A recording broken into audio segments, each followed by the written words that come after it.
6 Raptors, 3 sea-level engines, and 3 vacuum engines, which are optimized to operate in the vacuum of space.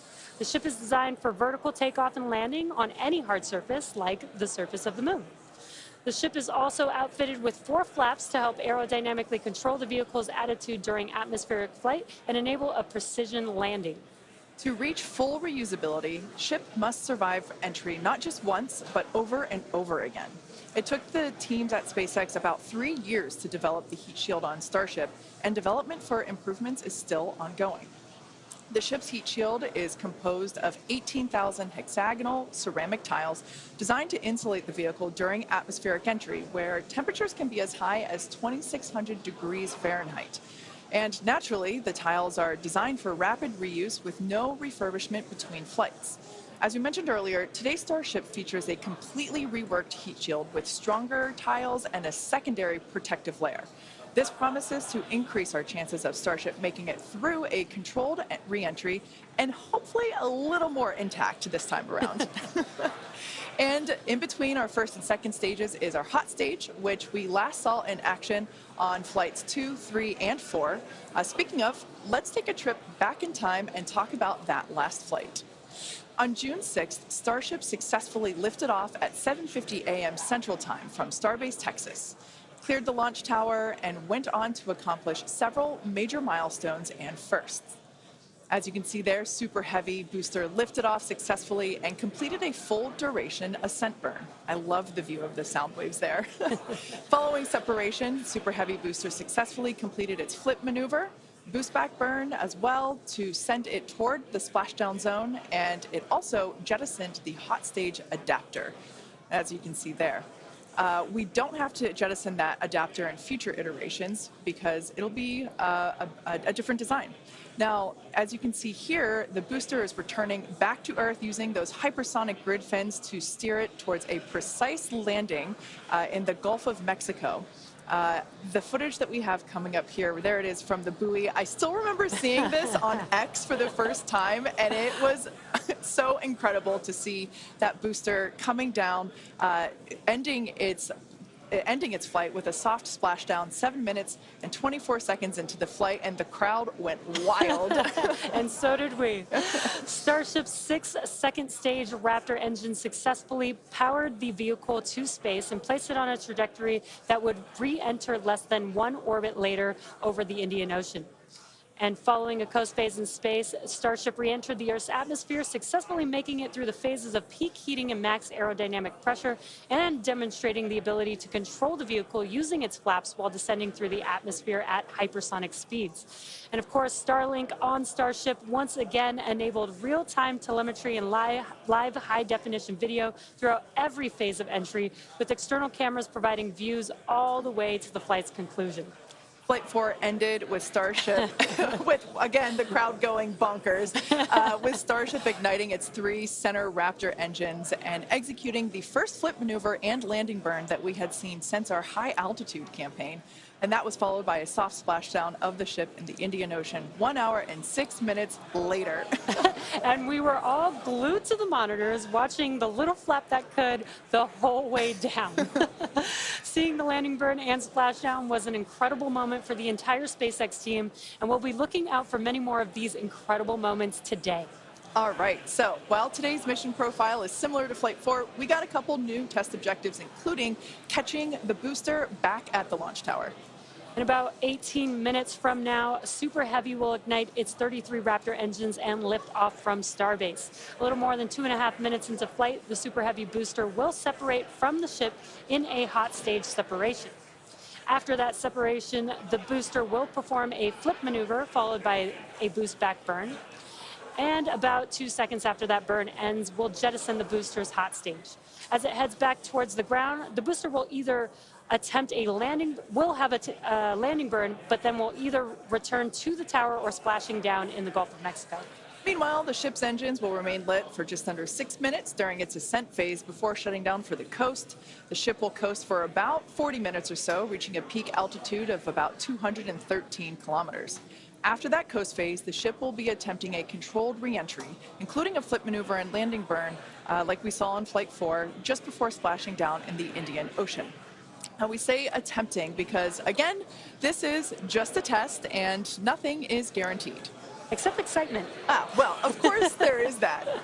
Now, both the booster and ship have to contend with some extreme conditions on reentry, which is where those heat shield tiles will be put to the test. For this flight test, we do not expect to recover any hardware from the ship. With the exception of Falcon, this is no different than what happens to most rockets flying today that are expended, meaning that they fall into the ocean after completing their mission. Eventually, we will return and reuse Super Heavy boosters and Starships as we do today with Falcon 9 and Falcon Heavy boosters.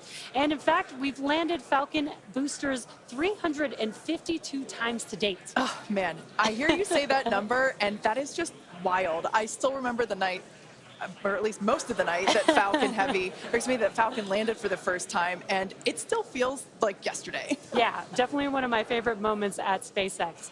And returning Super Heavy promises to be an even more impressive sight and a huge moment on the road to rapid reusability. Yeah, speaking of rapid reusability, future Starship designs will give Super Heavy boosters a lighter weight and integrated hot stage intended for full reusability, which will mitigate the need to jettison the hot stage like we'll do today. Similarly, even though ship recovery is not expected, the telemetry and data we receive all the way to the end is what we're hoping, or excuse me, what we're looking for, and is what will get us to a rapidly reusable Starship of the future. Yeah, exactly. In other words, just like previous Starship flights, the payload for this mission is the data. All right. Now that we have a handle on today's flight test, let's check in with Dan, who is right in the middle of the action. He's just a few kilometers from Starship on the pad. How's it going, Dan? It's going great, Jesse. Welcome back to Starbase, everybody. It's been far too long. Little change of scenery this time. Right behind me is the Launch Control Center, where our flight controllers are counting down to our liftoff at 7:25 a.m. Central. We are a little bit later in our window. The main reason is we're working to clear out the range. Have not been tracking any technical issues so far to preclude that launch. So 7:25 a.m. Central, 12:25 UTC is where we're marching down to. As you can see, we're actively loading propellants on board Super Heavy and Starship. Liquid methane for your fuel, liquid oxygen for the oxidizer. Prop load on the ship started at about T-minus 49 minutes, booster at T-minus 40 minutes. We're going to keep loading propellants on those vehicles right down to the wire. Ship will close out at about 3 minutes and 20 seconds before T0, and then booster just about 30 seconds later. Now, with our startup sequence, it's going to look very similar to what you saw on Flight 4. We already tested it with this booster and its static fire. We're going to see the Raptors start to make fire at about T-minus 3 seconds, and then we'll start them up in 3 different banks. The first inner 13 will fire, and then about a second later, 15 of the outer ring engines, and then about 0.8 of a second after that, those final 5. Another reminder, if we need to hold, we have a built-in spot at T-minus 40 seconds. We can hold for stuff like if we need to finish clearing the range or if any other technical issues pop up, just kind of in the last second. But if there's nothing holding us back, we're going to go right past that and go down to 0. So, I mean, as of right now, we're just under 14 minutes away from liftoff, not working any technical issues. Range is expected to clear. We're just clearing out a few more boats. And as you can see, the weather is perfect. We had a 100% go for launch from the weather officer, so that was pretty unprecedented and something we really like to hear. If we're not able to go today, since we are loading prop, it would likely be about 48 hours before our next attempt. But good thing we're going to launch today. Really looking forward to being able to turn around and see it this time, counting down to 7:25 a.m. Central. And I'll see you guys in a couple of minutes. I'll send it back to you in Hawthorne. Thanks, Dan. Now, one of the most exciting objectives for Flight 5 today is attempting to return the booster to the launch site that you see right there, and it will be caught by the tower. We refer to this simply as booster catch. As you've heard us say, Starship and Super Heavy are designed to be rapidly reused, which is why we've developed a novel way of returning the vehicles that leverages the same hardware we use for stacking ahead of flight. Right now, when we recover our Falcon boosters, they either return to a separate landing zone on land or to a drone ship in the ocean, both of which require time to transport the vehicle back to the launch site. In order for us to achieve truly rapid reusability, we need a quicker turnaround. And you can't get much faster than returning the launch vehicle right back to the launch site where it needs to be in order to launch again. For today's booster catch attempt, while there are thousands of criteria that need to be met, there are three primary gates that will be in play. In order to proceed, automated checks have to indicate we have a healthy booster and a healthy tower, and the flight director must issue a manual command, which is informed by manual checks from the flight control team. If this command is not sent prior to the completion of the boost back burn, or if automated health checks show unacceptable conditions with Super Heavy or the tower, the booster will default to a trajectory that takes it to a landing burn and soft splashdown in the Gulf of Mexico. Now, thinking to the future when we're operational, after a booster returns to the launch tower, it will be inspected and reloaded with propellants and then ready to launch another ship to orbit. For today's test, however, we're only going to attempt the catch, like Jesse said, if everything on the booster and tower checks out after launch. And of course, we will let you know as soon as we know if it's a go. We're going to be listening very keenly for that call out. Now, as always, we accept no compromises when it comes to the safety of the public and our team. So to that end, the area all around the pad and the flight path are cleared well in advance. Exactly. A lot of things have to go right in order to line up the booster catch. So don't be surprised if we don't attempt the catch today. Either way, today's flight will generate data that will continue to inform our future flights and help us get to that operational cadence. Yeah. Oh, you can't forget what else it will generate. Are you thinking what I'm thinking? I mean, I was going to say a sonic boom. Oh, I was going to say excitement, but that's a really good reminder. Now, if we do make it to a catch attempt today, Super Heavy may generate a sonic boom upon its return. And that's basically a brief thunder-like noise that we hear when an aircraft or other object travels faster than the speed of sound. Anyone that has been in the area for a Falcon 9 land landing in Florida or California, or even some space shuttle landings, may have heard one of these. Generally, the only impact in those surrounding areas of a sonic boom is the brief noise, with variables like weather and distance impacting if or how the sonic boom is heard. Here's a brief look at how these sonic booms look and sound on Falcon. I know a lot of people will be excited when they hear the sonic boom. And these are going to provide quite a show because you're going to hear those sonic booms.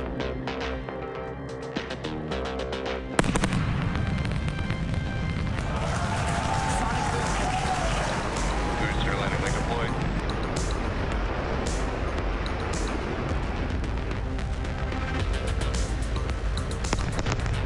That sonic boom is great for us. That thunderclap broke the sound barrier.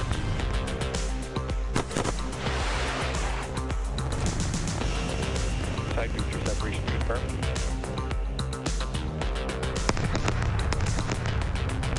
Just heard the two sonic booms here in the room.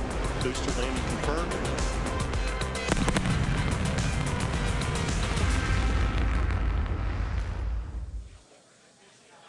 As our test flights continue, we plan to demonstrate ship-to-ship propellant transfer, which will be important in preparation for Starship taking astronauts to the moon as part of NASA's Artemis program. SpaceX will perform one uncrewed demonstration flight before NASA's Artemis 3 mission, which will be the first human surface expedition since 1972. Also, in preparation for missions to the moon and Mars, we're gaining tons of knowledge from our human spaceflight missions, including free flyer flights like our recent commercial astronaut mission, Polaris Dawn. Polaris Dawn was the first of up to 3 missions in the Polaris program, which is demonstrating new technologies, conducting extensive research, and will culminate in a flight of Starship with humans on board. After nearly 5 days in orbit, Dragon and the 4-person Polaris Dawn crew safely splashed down on September 15th off the coast of Florida, completing the first human spaceflight mission of the Polaris program. The Polaris Dawn crew performed some incredible firsts during their mission. Dragon and the crew reached 1,408.1 kilometers, the highest Earth orbit ever flown, and the farthest humans have been from our planet since the Apollo program. The crew also performed the first ever commercial EVA, or extravehicular activity. And as you can see there, they were wearing the new EVA suits that we developed here in-house. This was an incredible moment to see Jared and then later Sarah emerge and perform this EVA with Earth behind. Now, in addition to this incredible spacewalk, they also conducted about 36 research studies and experiments from 31 partner institutions, including NASA. And in addition to all of that, they also tested Starlink laser-based communications in space. The data gathered from Polaris Dawn missions is invaluable, much like the data that we're going to see after today's flight test of Starship. So we're coming down to T-minus about 7 minutes. Let's check in with Dan. Hey, thanks, Kate. So yeah, we're right at about 7 minutes away from launch. The main thing we are still working is that range clear. Again, we have to make sure boats, airspace, everything is cleared out of the way for our ascent corridor, basically the Gulf of Mexico, where we're launching through before we can actually launch. And so we're working on clearing out just a few more boats. We do have a window, remember. So if we end up holding at like a T-minus 40 seconds, we can hold for several minutes, allow those boats to get out of the way, and then we can launch. Our window is from 7 to 7:30 Central, so we don't have a huge amount of time today, but we do have some margin if we need to work with it to still get off the ground today. For now, though, we're coming up on finishing prop load on both vehicles. Header tanks are pretty much topped out on the ship. Those are going to be used for its landing burn. And again, we're going to be closing out all of the prop load at about T-minus 3 minutes, 20 seconds for the ship, and then just 30 seconds later for booster. One kind of cool thing to talk about, so the folks in launch control behind me, after liftoff, they're going to have some pretty special tasks today if we're going to go through with the catch. They're going to be doing some really detailed inspections just visually of all of the different tower systems, a lot of those things that we upgraded, just to make sure that we are in the right posture to actually proceed with the catch. So they'll be working kind of fast and furious behind the scenes to inform the flight director's manual command to send the booster back. So if we hear that command being sent, that's going to be just the roof's going to come off. That's going to be a really exciting moment. So otherwise, if we don't go today, as you guys talked about, there is a chance, and if we don't send the booster back, we'll do a landing burn and a splashdown in the Gulf. And then that's just another landing burn to gather more data, learn more lessons from, and then we'll come back and try the catch again on the next one. But as of right now, we're coming up on 5 minutes. There is a chance that we'll hold or extend into the end of our window, so don't be surprised if that ends up happening. But if those boats do get out of the way, we are just about 5 minutes away from launch. So I'll check back in just a moment, but back over to you, Kate and Jesse. Thanks, Dan. Our rapid iterative development approach has been the basis for all of SpaceX's major innovative advancements, including Falcon, Dragon, and Starlink.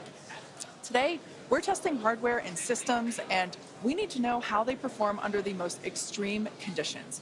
We'd much rather find the bugs now during testing than later on when there's more on the line.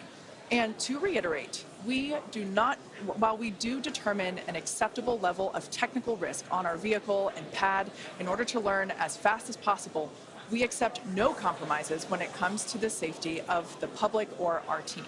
So that is to say, this is only the 5th of many future flight tests of Starship before it becomes fully operational. You might remember the Starlink panels that are incorporated into Starship, and you can see them there on your screen, those rectangular panels on Starship's nose cone. Starlink brings us the epic views in space and on re-entry, and also helps deliver us the critical flight data engineers need to continue development. In addition to enabling our rapid iteration on Starship, Starlink is also enabling life-saving communication here on Earth. SpaceX is sending tens of thousands of Starlink kits in response to Hurricanes Helene and Milton, and providing free service through the end of the year to support recovery efforts. The Starlink team also worked with T-Mobile to activate our direct-to-cell satellites to provide basic texting on T-Mobile and emergency alerts for all phones and carriers of those in affected areas. If a phone connects to a Starlink satellite, it will have 1 to 2 bars of signal and show T-Mobile SpaceX in the network name. SpaceX's direct-to-cell constellation has not been fully deployed, so these services are being delivered on a best effort basis. Starlink is enabling life-saving communication here on Earth and continues to help us push the limits in space. In the short term, by providing great views and real-time data on our next few flights, particularly through re-entry, which historically is a blackout period for all communications.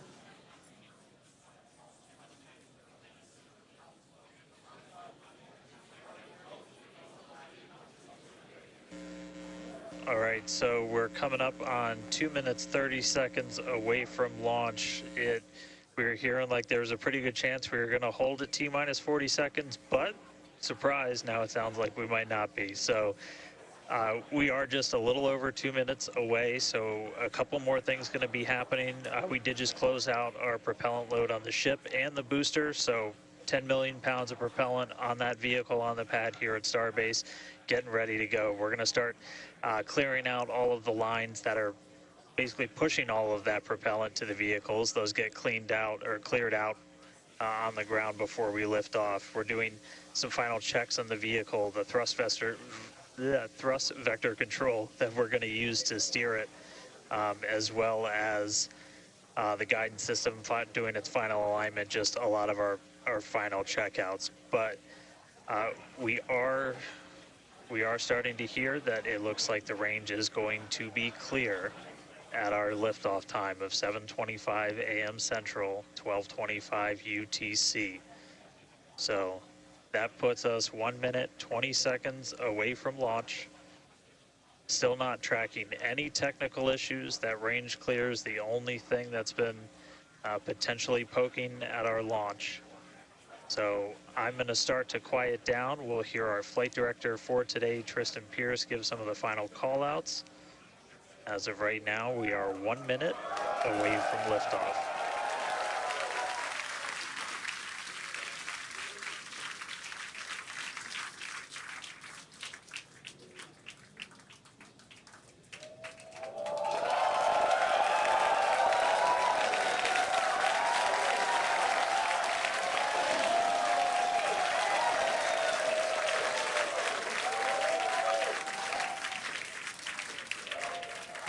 Flight directors go for launch.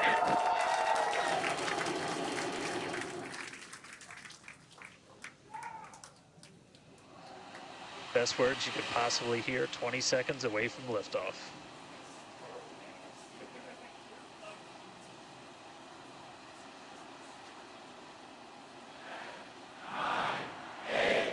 T-minus 5, 4, 3, 2, 1.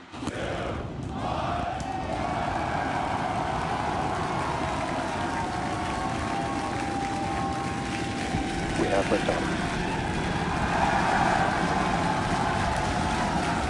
Vehicles pitching downrange.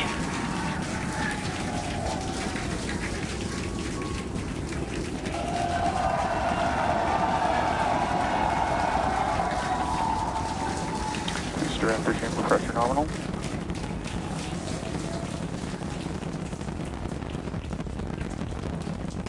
Seconds into the flight, the rumble's just starting to reach us here at launch control.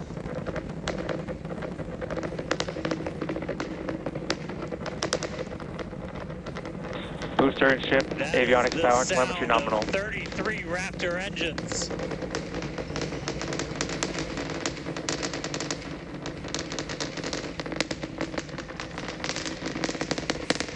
Max Q.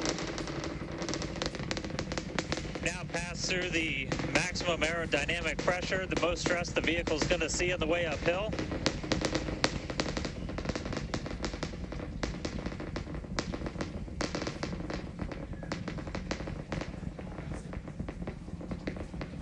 All right, our next major milestone coming up, it's going to be hot staging. We're going to see the engines ignite on ship to push it away from the booster.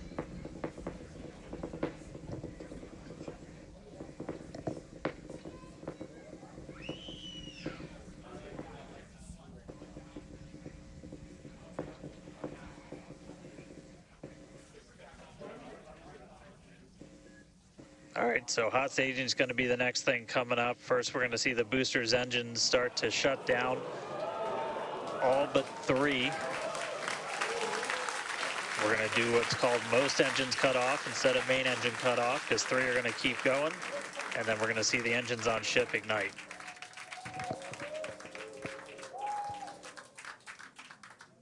Right now, the tower team is doing their go, no go.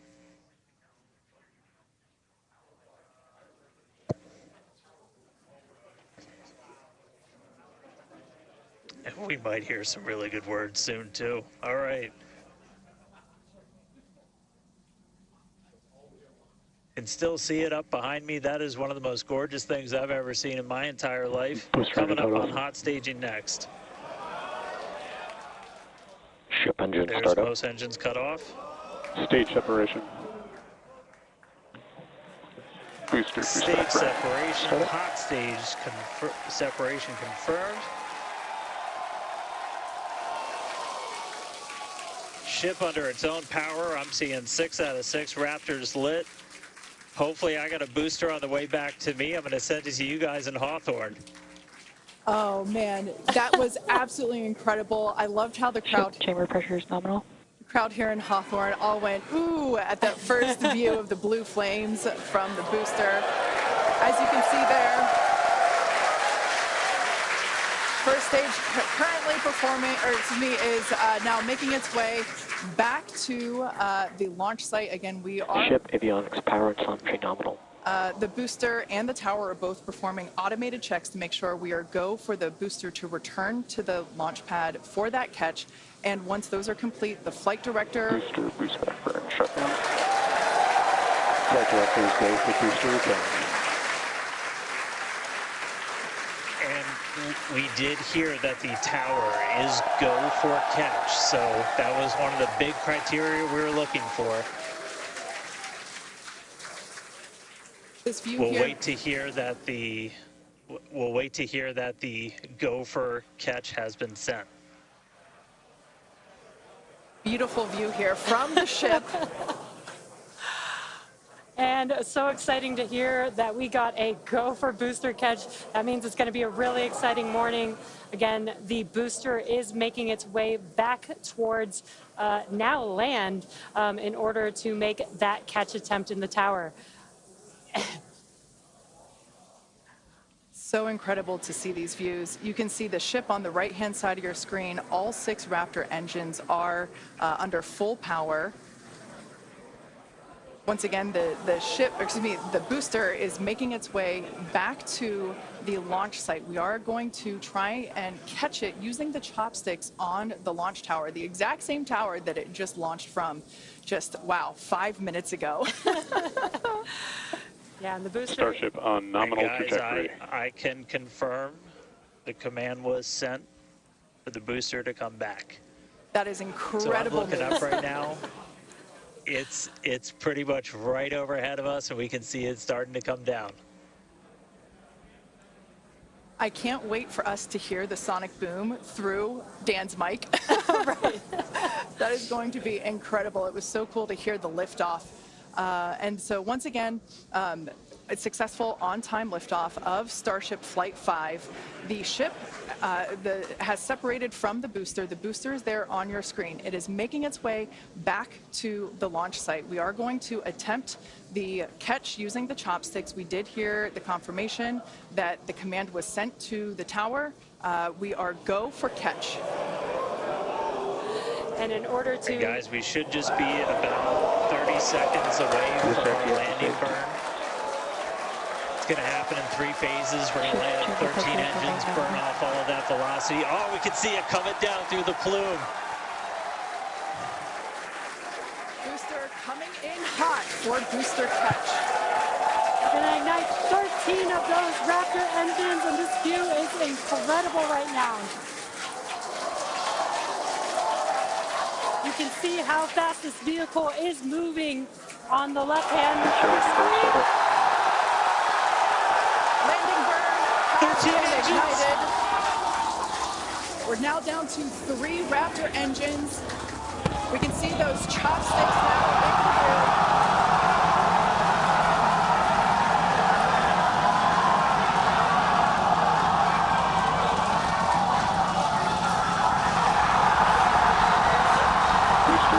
Shutdown. Megadilla has popped the booster.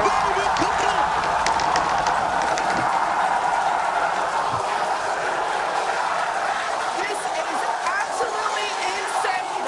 On the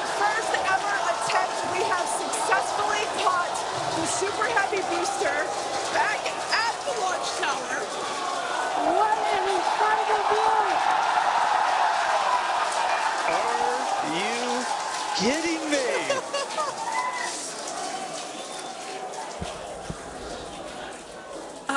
Dan, Wow. I don't know about you, but we're losing our stuff up Starship here. in terminal dead. Guys, I'm sorry. Like, even in this day and age, what we just saw, that looked like magic. Oh, wow. Dan, Wow. you must have been insane.